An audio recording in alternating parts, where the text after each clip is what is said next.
mid-70s, Dolly Parton, the Tennessee mountain girl, was Nashville's leading female star. Meanwhile, over in California, baby boomers were discovering their own kind of country. I don't want to own the mansion with the tin in every room. Linda Ronstadt, the West Coast country rock chick, was the biggest female pop star in America. And former folkie Emmylou Harris had gone from student to band leader and was taking country to the college crowd.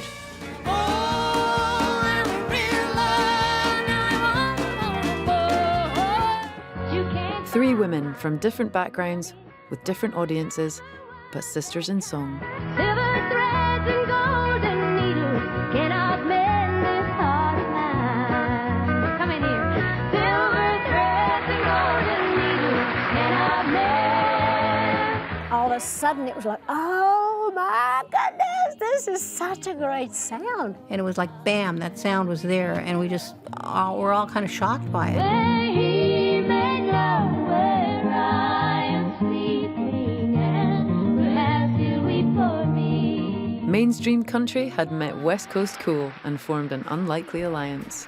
Emmy and Linda were both really shy and introverted girls. Not Dolly. I mean, she was like shot out of a cannon. For Dolly, it was a reaching out into a different audience. And for Linda and Emmylou, it was honoring the music of Dolly Parton. They could have come from different countries, but they all loved mountain music. She had this authenticity for that mountain music that we both loved. Until the day they lay me down.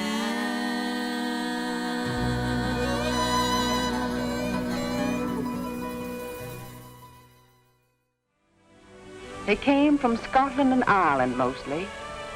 Clannish people with dry humor and gunpowder tempers.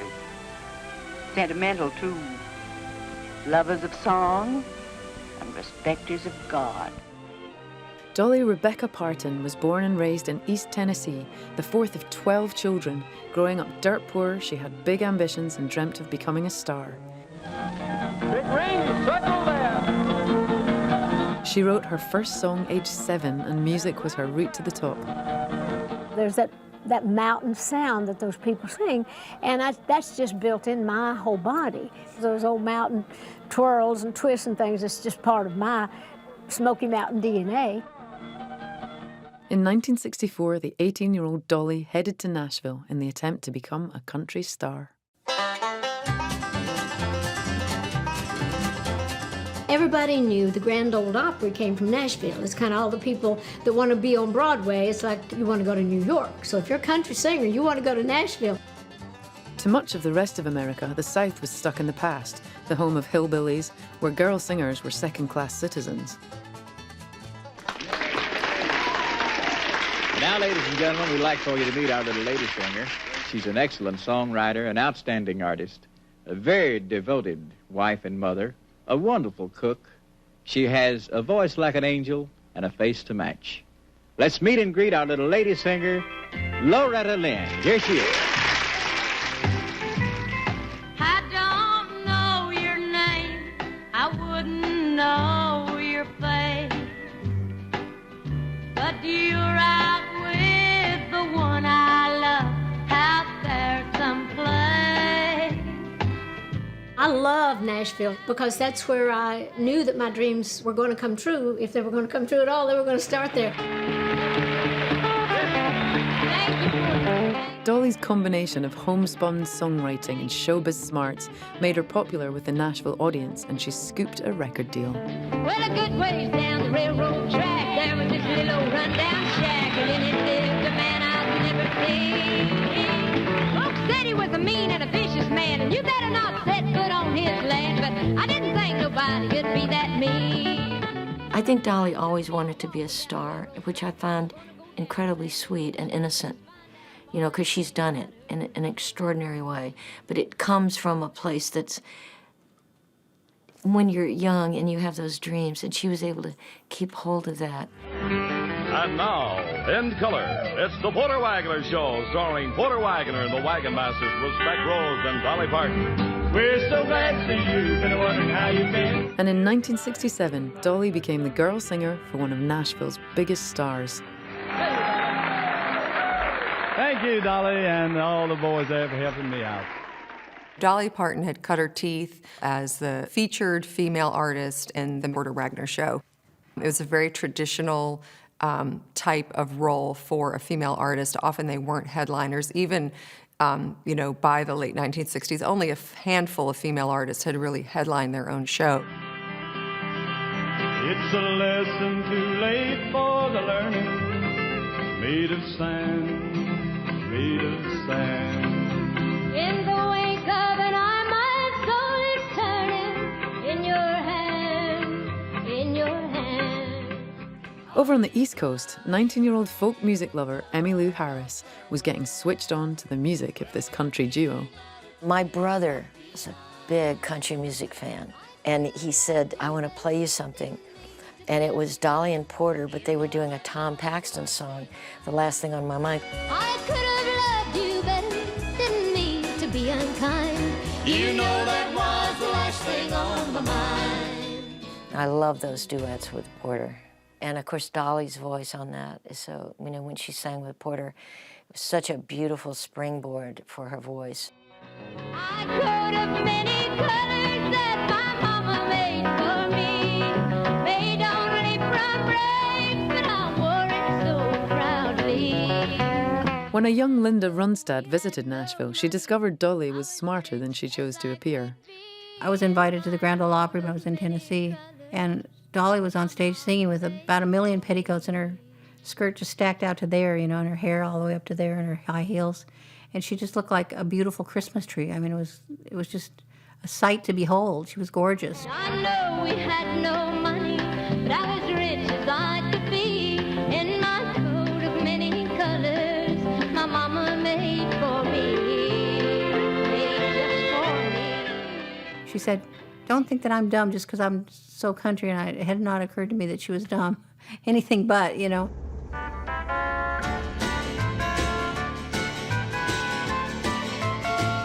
Dolly Parton was the queen of Nashville, and now she had her eyes on a bigger prize, and nothing was going to stop her. She was definitely on the rise as a female country star, but the wider pop world didn't really know about her so much then. Up until this point in history, country music is sort of by and for adults. The music wasn't attractive to the vast youth market. 1, 2, 3, 4. While Dolly was conquering Nashville, the Beatles were igniting the rest of America. A new generation was emerging. But the pandemonium created by the 3,000 teenagers on hand to greet the sortie of Britain's bristling Beatles is something one might expect from a collision of planets. Born in Arizona in 1946, the same year as Dolly Parton, Linda Ronstadt was a classic 60s kid who'd grown up on 50s radio. Across the border in Mexico were these huge transmitters that could transmit stations that came from Tennessee or came from Chicago, came from New York. They would have been illegal if they'd been on this side of the line, but they were across in Mexico.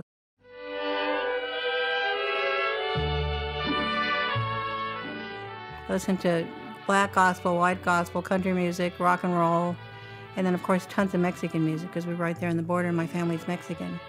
Everybody in my family played and sang, including my grandmother and my great aunts, and they'd all, play anything from operatic arias to Mexican love songs to my sister would sing the latest Hank Williams songs or the latest rock and roll songs.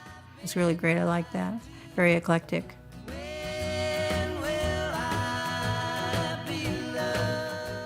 Linda left Tucson in 1964 after dropping out of college at 18 and went west like so many of her generation.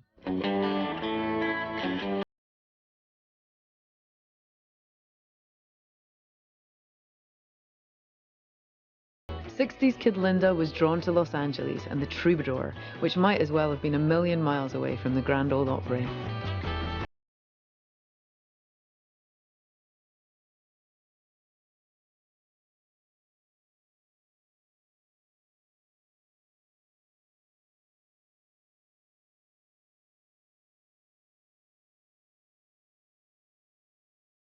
You could go and sort of audition and sing perform at an open mic night, you know, and get a job there opening for some bigger act. Everyone assumes when there's any kind of musical movement that the members of it all necessarily hang out together and know each other and sing together or play together. And often it's not really the case. But in LA, it was the case. Everybody was there. Joni Mitchell, Neil Young, Carole King, James Taylor, the Byrds. And it was this huge hodgepodge of great writers, and everybody that came into LA would drift through the Troubadour. It was at the Troubadour that Linda's band, the Stone Ponies, were signed after being spotted performing at a hoot.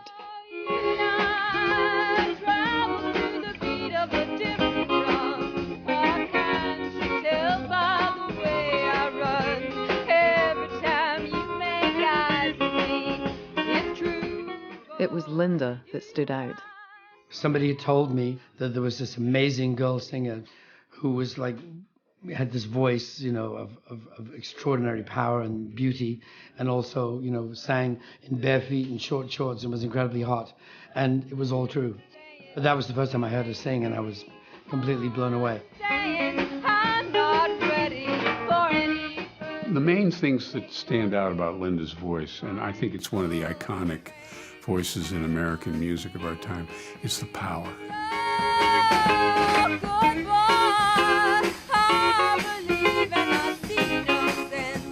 I mean, this is not a very large girl. She's a small girl, and yet her voice is beyond powerful. That's what struck me about hearing her voice for the first time. I was just drawn to it. Ladies and gentlemen, the Troubadour is proud to present Linda Ronstadt. In 1968, Linda left the Stone Ponies and set about finding her niche. The record company, Capitol, was a little confused about should she go pure country or should she do rock. So combining those two things helped Linda, I think, fuse the elements of country and rock into her style, and I think led to most of what she did later. This is a song I learned from Patsy Cline, and it's called I Fall to Pieces. Linda embraced country, and she gave it a new kind of hipness, which saw it reaching out to the West Coast kids.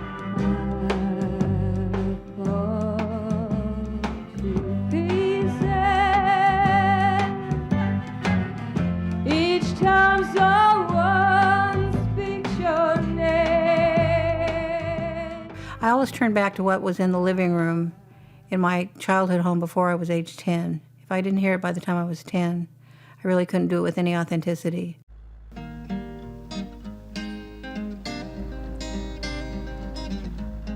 Born just a year after Linda and Dolly was a singer who would go on to become one of their greatest collaborators. Emmylou Harris was raised a middle-class child of a military family in the suburbs of North Carolina. Unlike Dolly and Linda, she didn't have a musical upbringing. I didn't grow up in a family where people sang. I was the only one. I was kind of the weirdo. When the rooster crows at the break of dawn. College student Emmylou was inspired by the music of Joan Baez and Bob Dylan and the protest songs rallying against the unrest in mid-60s America. But don't think twice, it's all right. Aspiring folk singer Emmylou headed east to the Greenwich Village folk scene of the late 60s. Calliope calling, children are falling in line to ride on the merry-go-round. People are passing, children are laughing, they want to ride on the merry-go-round. Folk music drew me in through the storytelling. I decided to try to go to New York and try to be a folk singer after dropping out of college. There is room for everyone. There were so many of us at my age who had long hair and wanted to be Joan Baez, but there'll only ever be one Joan Baez. Sometimes right and sometimes wrong.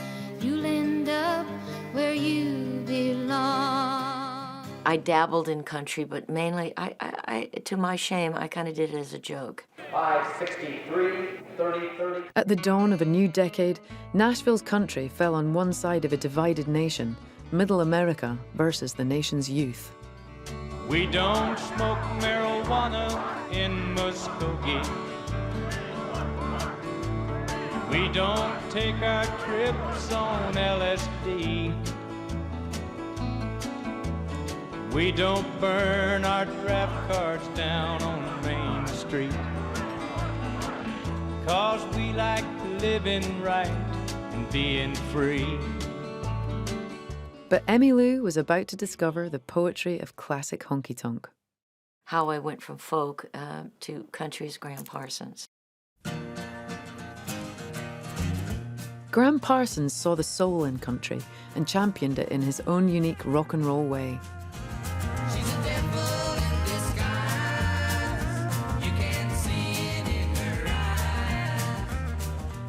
Graham had a kind of a cult audience, you know. He, from the Byrds, Sweetheart of the Rodeo, and then Flying Burrito Brothers. There was definitely a sort of a country audience of kids who, like myself, hadn't really grown up with it. But Graham kind of made it cool. The Southern California country rock scene, you know, it was country music being played by long hairs for the first time because, you know, Nashville was more conservative. We're gonna hold on. Wild Child Graham was one of the West Coast rockers who took influence from Nashville's stars and wanted to find his very own girl singer. We talked, and he said, I'm going to make a record. He said, I want to find someone to sing with. I said, there's a wonderful woman working out of Washington, D.C., Emmylou Harris. You need to call her up. I was thinking to myself, okay, well, let's see if she can cut it or not. So I thought up one of the hardest country duets I could think of to do, which was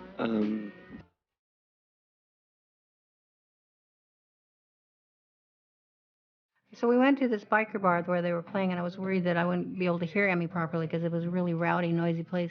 But the minute she started singing, the place just went dead quiet, and everybody just had this worshipful attitude, you know.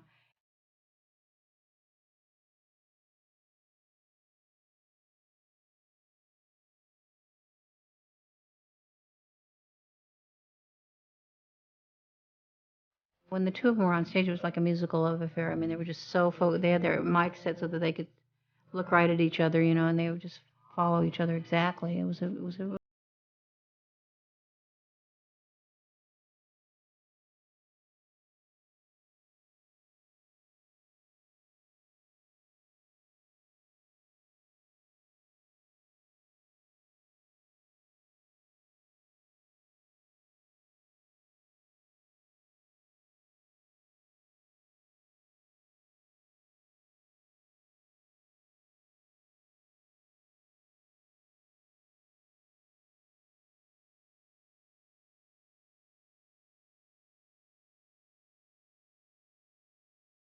I had seen her in New York in my struggling Joan Baez wannabe days in the Village, and had seen her actually perform. I was incredibly jealous, and did not actually meet her. But Graham knew Linda, and I was introduced, and that became a very important relationship for me as a friendship.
She sat down in the living room, played me that song, I almost fell over.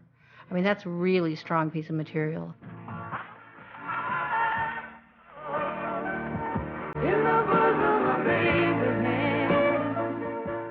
And it broke my heart that Emmy had to go through what she had to go through to write about it, but it really established her as a serious songwriter.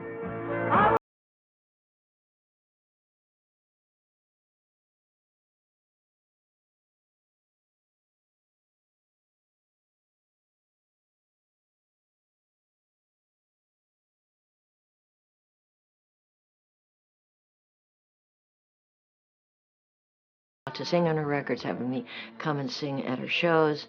She did a lot for me, as the incredibly generous person that she is.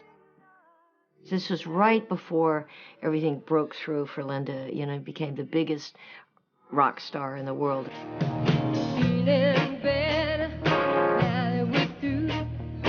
Feeling better 'cause I'm over you. With the addition of Peter Asher as Linda's manager and record producer, her retro song choices and polished sound saw her star ascend.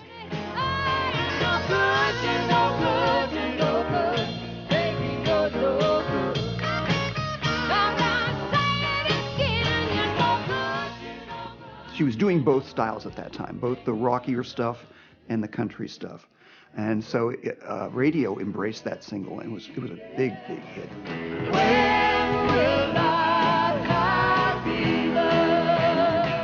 She had hit single after hit single, huge tours.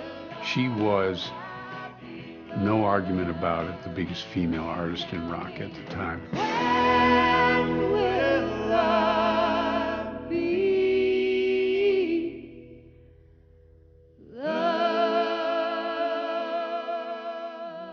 Meanwhile, Emmylou was forging a solo career out of California, leading a hot band and an eclectic songbook that took in classic country and rock and roll. She brought to the country music audience maybe a more younger take on, you know, what a country singer, young female. As far as country / rock and roll fusion happening, that was a really electrifying band. Could really play. And Emmylou was right out in front of that, just with an enormous amount of energy and an enormous amount of focus. The sisterhood was set to expand when Emmylou and Linda discovered they shared a mutual appreciation of the girl from Tennessee. There weren't that many girl singers out there, so, you know, you'd think this is a like soul. I want to know who influences her, who is the most important person. She wanted to know that about me, and our answer was Dolly Parton.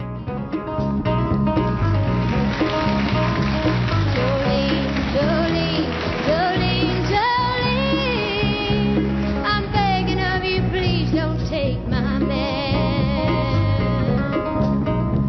Jolene, Jolene, Jolene, Jolene, please don't take him just because you can. Back in the South, as Linda and Emmylou were taking country to a rock crowd, Dolly was about to take classic country to the world. Well, we both heard Jolene on the radio and gone, oh my God, this girl can really sing, you know. She was singing like she was singing, I was just knocked out. Your smile is like a breath of spring. Your voice is soft like summer rain, and I cannot compete with you. Jolene, sort of like that. We loved her songwriting. Mainly, we loved her voice. Keep from crying. Dolly's voice goes into that incredibly beautiful, lovely, sparkly place. When I can easily understand how you could easily take my man, but you don't know what he means to me, Jolene. In 1974, after 7 years with Porter, Dolly decided to go it alone. Nashville's Music Row is buzzing today over yesterday's bombshell announcement, the $3 million lawsuit by Porter Wagoner against Dolly Parton. The suit charges Dolly with breach of contract. Dolly had a lot of faith in herself, and Dolly believed she could do it on her own. It was very nervy, though, for a woman in country music to do what she did, which was to break out of her mentor's shadow, which was Porter Wagoner, leave his show, go out on her own as a solo artist, and try to make it on her own. Dolly got herself big-time LA management and went Hollywood with her own country show. Ladies and gentlemen, Dolly Parton. The attitude in Nashville at the time was, well, she's leaving country music and we don't like her and, you know, this and that. And Dolly famously said, I'm not leaving country, I'm taking it with me, which is exactly what she did. Country was the blue-collar sound of the rural South, so it seemed unlikely that a cool country curator would be captivated by Dolly. This next song is written by Dolly Parton. She did Dolly's song, Coat of Many Colors, every night. And, you know, her eyes would sparkle. You know, like, I'm doing a Dolly Parton song. Back through the years, I go wandering once again. Back to the seasons of my youth. Coat of Many Colors had become one of my favorite songs when I got into country. And of course, there was a certain folk element to Dolly's too, because a lot of her writing was very storytelling. Mama sewed the rags together, sewing every piece with love. She made my coat of many colors that I was so proud of. To her audience, you know, which is counterculture audience really at the time, it was like, and I'm introducing you to this great artist that you may not know about. Oh, we didn't have much money. I was rich as I could be. I had no idea they knew me or liked me. I just remembered loving their records. A shared interest in harmony led to them becoming friends. I first invited Dolly when she came out to California because she's still living in Nashville. And when I knew she was coming over, the first thing I did was call Linda. I said, I'll be right there. So I got in my car and zoomed over as fast as I could. And, you know, they were sitting on the sofa talking, and I came in and we talked for a second, and then the guitar came out. And they were all excited to meet me. I was all excited to meet them. And so we said, well, we have to sing something. And we started singing a Carter family song, Bury Me Beneath the Willow. Bury me beneath the willow, under the weeping willow tree, where he made love, where I am sleeping, and perhaps he'll weep for me. And all of a sudden it was like, oh my goodness, this is such a great sound.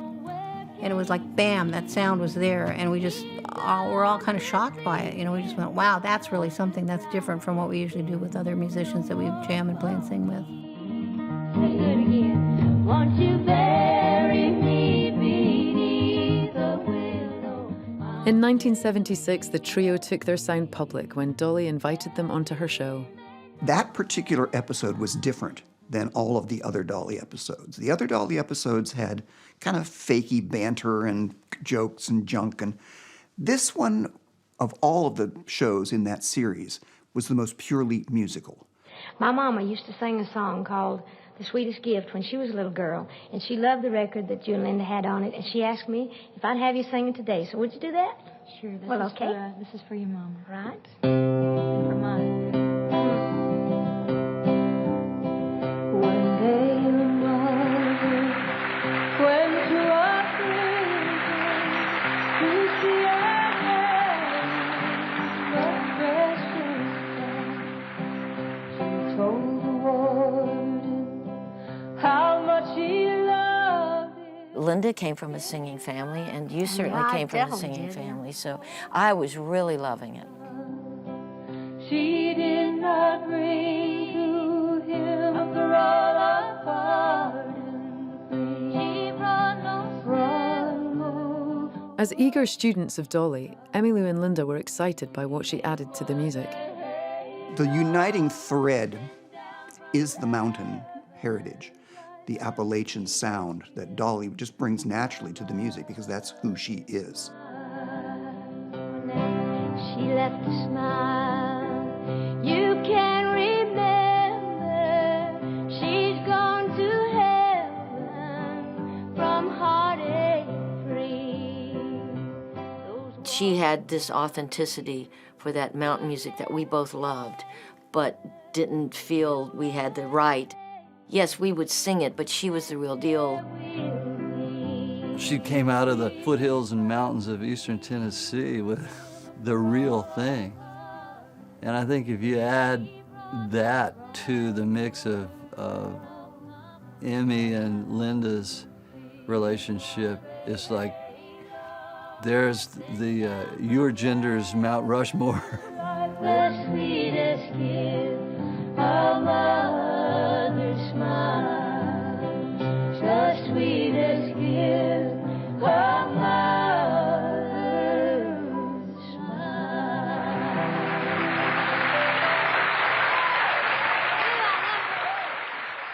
We really enjoyed each other's company. It just seemed fun at the time. I don't remember there being any trauma or worrying about the lighting or anything. Because we were so young, we knew we looked good, and we didn't have to worry about anything. What are you doing in the audience? It's the only way we can get anything to eat. Oh. We wanted to see the show from here. Dolly Parton is larger than life from the moment you lay eyes on her. She was exotic. Taking nothing away from Linda or Emmylou, they were kind of girl next door. They were the really cute girls from down the street, you know, who could sing like birds.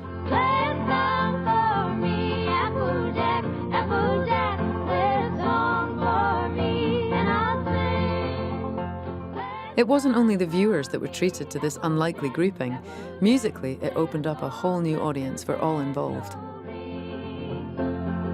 I go down to Applejack's just almost every day.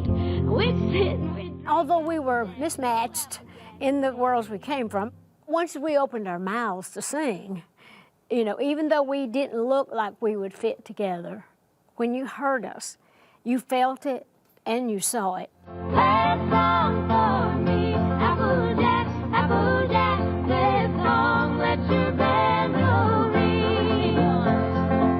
The idea of Linda and Dolly and Emmylou appearing on television together was a big deal. It drew in three disparate audiences. Linda brought her audience, Emmy hers, and Dolly, of course, it was her show. I think television did things like that for commercial reasons, but artistically it ended up being incredibly helpful to all three of them as well. Linda Ronstadt and Emmylou for Dolly were street cred. Really intense street cred. For Linda and Emmylou, it was honoring the authenticity of the music of Dolly Parton. Look, this is a brilliant artist, you know. And I think the rest of the world has come around to that point of view. I think Emmy and Linda just saw it before the rest of the world did.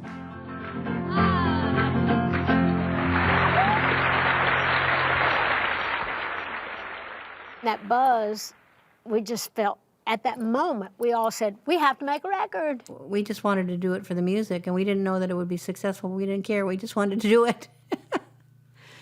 We figured we'd earned the right. In 1979, setting time aside from their solo careers, the trio began laying down tracks with Emmylou's husband, producer Brian Ahern. Mr. Sandman, bring me a dream, make him the cutest that I've ever seen. But it soon became obvious that musically the approach they took wasn't working out. We got above our raisin a little bit because all of a sudden we thought, man, we could make a great pop record. But Brian just said, this is a mistake. This should almost be an acoustic record. It just wasn't how we had hoped to hear ourselves. It wasn't the right setting. We all kind of agreed. He's a very good producer, but that was a swing and a miss. So we kind of retreated into our corners to figure out what to do next. In the early 80s, their careers continued on. Emmylou's passion still lay in roots country, and she relocated to Nashville. Well, I can't be the wet I'm told, but I don't need it when I'm blowing rain. Yeah, I want it today. Linda, meanwhile, continued to prove she was a musical jukebox with her versatility as she moved into the 80s. I know something about love. You gotta want it back. If that guy's got it. Adding new wave and even the Great American Songbook to her repertoire. Got a crush, my baby, on you.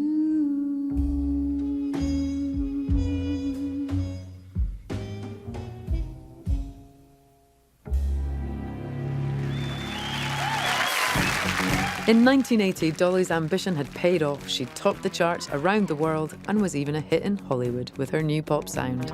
I tumble out of bed and I stumble to the kitchen, pour myself a cup of ambition, yawn and stretch and try to come to life.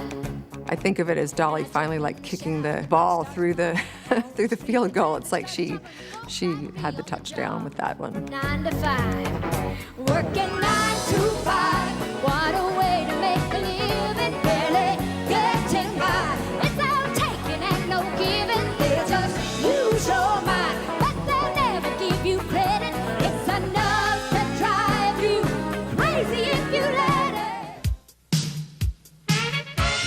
Like Dolly, in the mid-80s, country music was obsessed with crossover, and Nashville's Music Row was accused of being too slick and pop-oriented.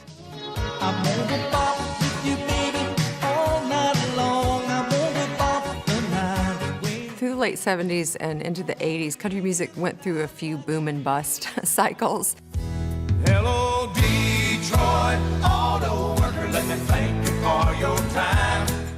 The more it becomes an entertainment type of commodity, the less, true to its kind of country music roots the music itself became. Hello, Pittsburgh. It was a time when, country music had sort of lost its identity. You work a 40-hour week for a living. By 1986, Dolly had acquired international stardom, and despite their crazy schedules, the trio decided it was time to reunite and finally make the album they wanted.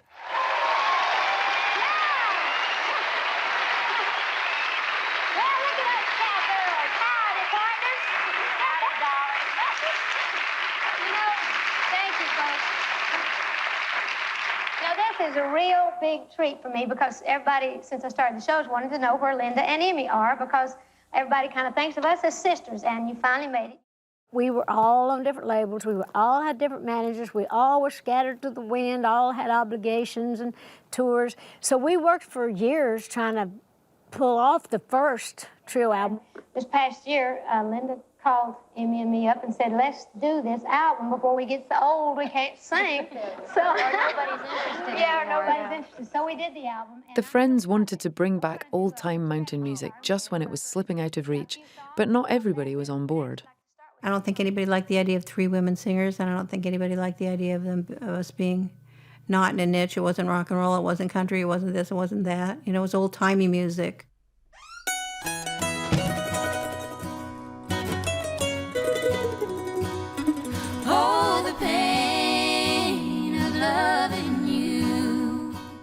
Trio was recorded in 1986 at Complex Studios in Los Angeles, with George Massenburg chosen as the producer to focus on their harmonies.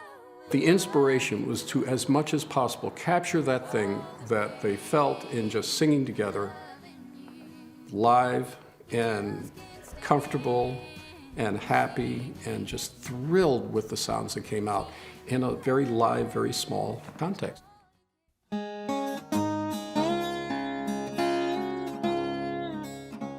The artists handpicked some of the very best session players to capture their stripped-back sound. Dolly Parton, Emmylou, and Linda Ronstadt are going to sing 3-part harmony, and then there's a bunch of people that they really like to play with and say, oh, that's good, and you get paid too. Okay, well, that's fine with me. That's just fine with me. Sign me up, sign me on.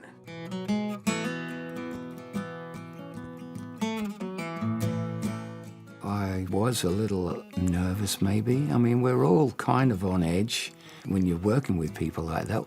You want to do it right, and you don't want to be the one who's going to mess up, And especially when their ideas, their musical ideas, are pretty much better than your own,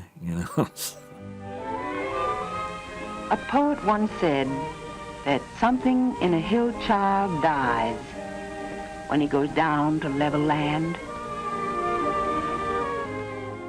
The trio wanted the album to evoke the old-timey songs of the mountains. We were chasing more agrarian music, from the time that people really actually lived in the country and were more isolated. People sang together, the families sang together. They were, stuck on these mountains with valleys between them. Women In Appalachia, we're the song savers, we're the song preservers in the folk tradition. They're the ones that saved the old ballads, and which are often from feminine points of view.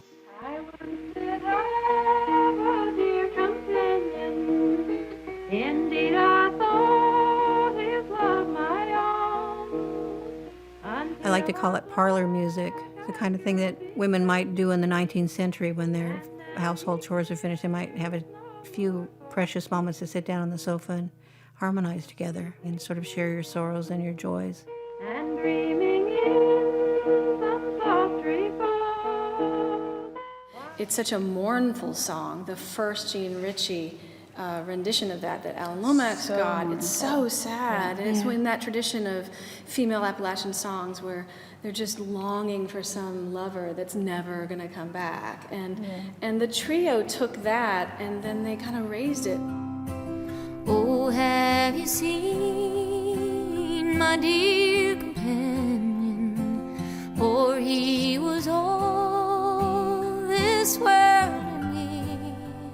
There's a lot of light and hope in it. Even with this sad lyric, you feel like it's these women mourning a lover, but kind of they're together. Yeah. And they're going to hold each other up. I joined the wild birds in their crying, thinking of you and your sweet face. Preserving these songs and bringing them into a new generation that might not listen to the old things. You know, I think that it's, and I don't know who's doing that today. Oh, have you seen my dear companion? He was all this world to me. I'm very sentimental about all those songs. Linda and Emmy had done research on those things to find a lot of that stuff because they came from, like I say, a different world than I did. I came from that place. And so those songs were embedded in my psyche, in my soul, in my heart, in my mouth, you know. There's a little rosewood casket resting on a marble stand. Of course, those are the songs that I can sing the best, I think, even though I like thinking I can do all kinds of stuff. But truth is, my truest gift really is that sound that really comes from the mountains that is so true to who I truly am and how I grew up. We wanted to bring that part of her voice, that part of Dolly, back into Appalachia. And using it to our purposes, too. Having Dolly's voice there and just Dolly's presence there made us authentic. Last night as I lay on the boxcar, just waiting for a train to pass by. It became clear that the magic of the trio was what they had discovered 10 years previously, the blend of their voices. Dolly, Linda, and Emmy all had different voices, decidedly different voices, but when they sang together, their complexities dovetailed in ways that were at once idiosyncratic and incredibly beautiful. Will there be any freight trains in heaven? Any boxcars in which we might hide? They all had distinctive personalities in their voices, qualities. And I think that's what makes a really good, interesting blend. If you can blend and have your own voice and put your own stamp on it, it's truly magical. Will we always have money to spare? There's a vibration that happens, and to me it's very spiritual. It's like something else enters the room, and that's like the overtone, but to me it's just this vibration of otherness that lifts the whole thing. It's just an accident of nature, it's just genes.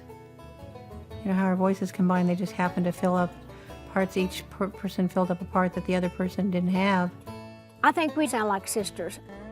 You never know. There are those groups that are not family, but they sound like they are. And when you can come across that combination, you've got something really good.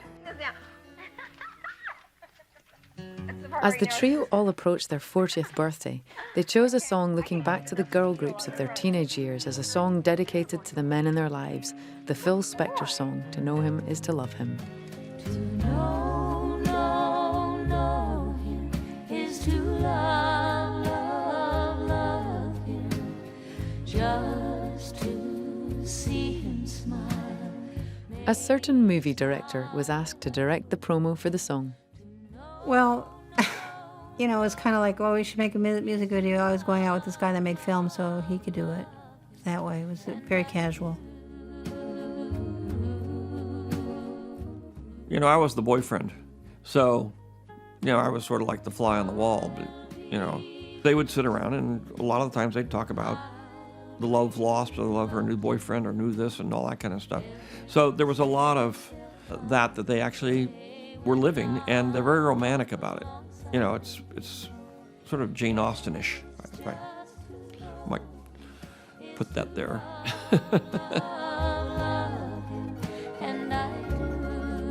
They are strong, brilliant women who had had a variety of relationships with men and had emerged from all of these as victorious.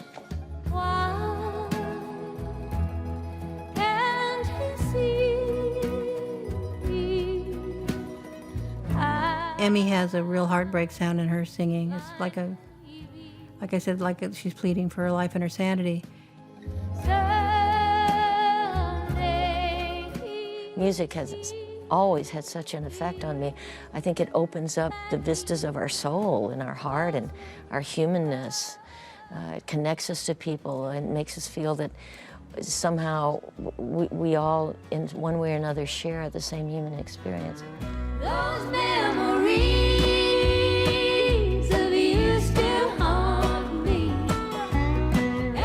Each singer has their own history and their own where they're from and what they do, and you know, it's not just the voices, it's the culture behind the voices that blend, and their struggles. You know, they all had struggles.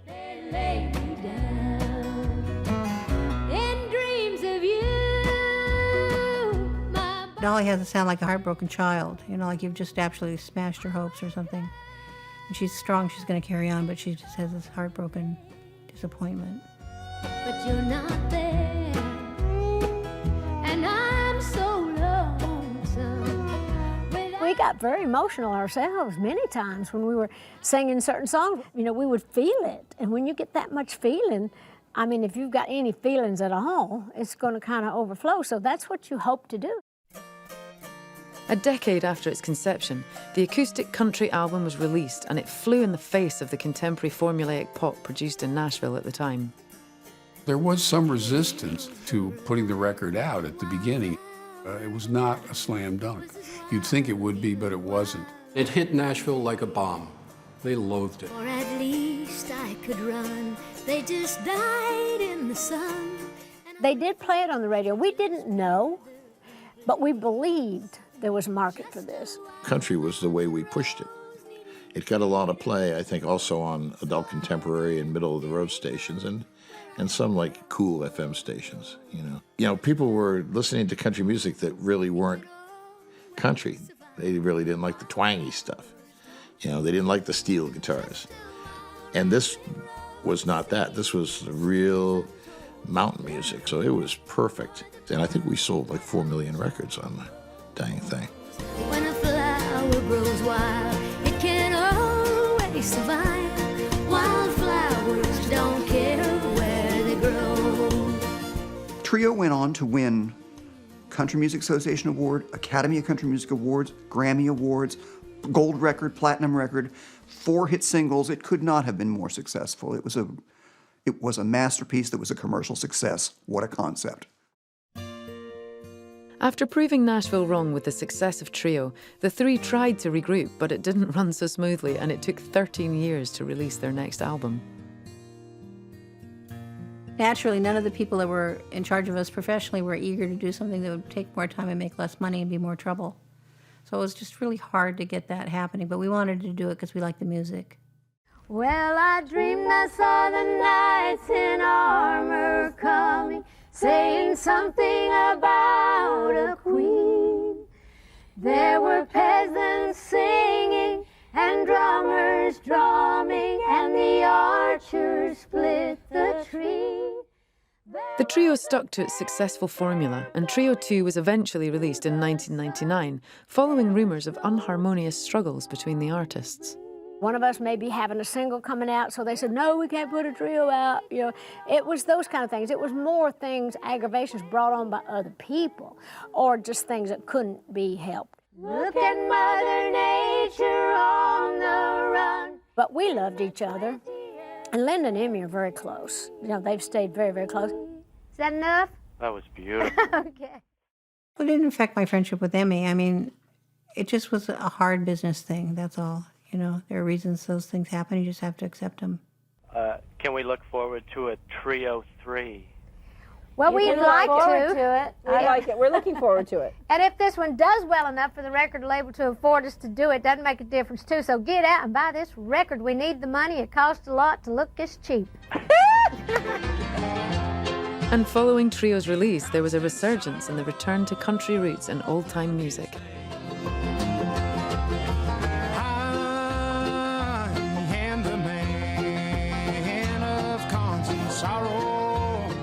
It did have influence on things like Oh Brother Where Art Thou, which also was a breakthrough in country music.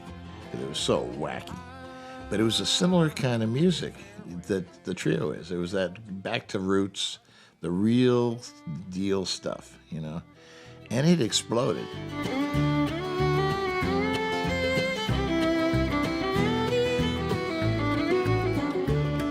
After our album came out, then Ricky Skaggs had a huge hit with traditional stuff, and it became, I think that our album really paved the road for people like Alison Krauss later on, you know. Till I find my way back to my heart, for there's no one but me gonna take my part. Alison Krauss has popularized that particular traditional sound, really soulful sounding music that Linda and Dolly and Emmy were plugged into before these artists came along.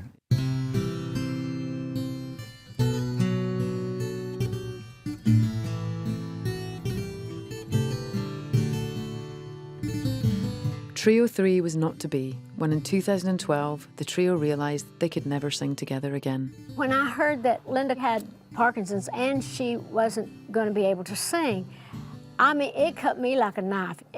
It just killed me. And I could only imagine how she must feel. White snow in a deep sleep. This is kind of bittersweet because there will be some things that people have not heard before that were recorded when she was still in her prime, and that gorgeous voice was there for all the world to share in. Purple black sky.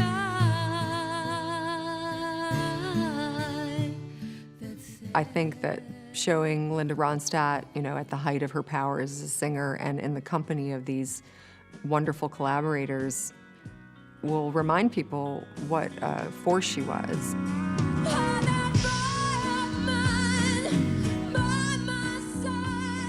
I did so many different kinds of music, you know. It all came to me from the living room of the house that I grew up in. It came from the radio or from my sister or brother. So it was just one of the other influences I've absorbed. I'm just grateful I got a chance to do it.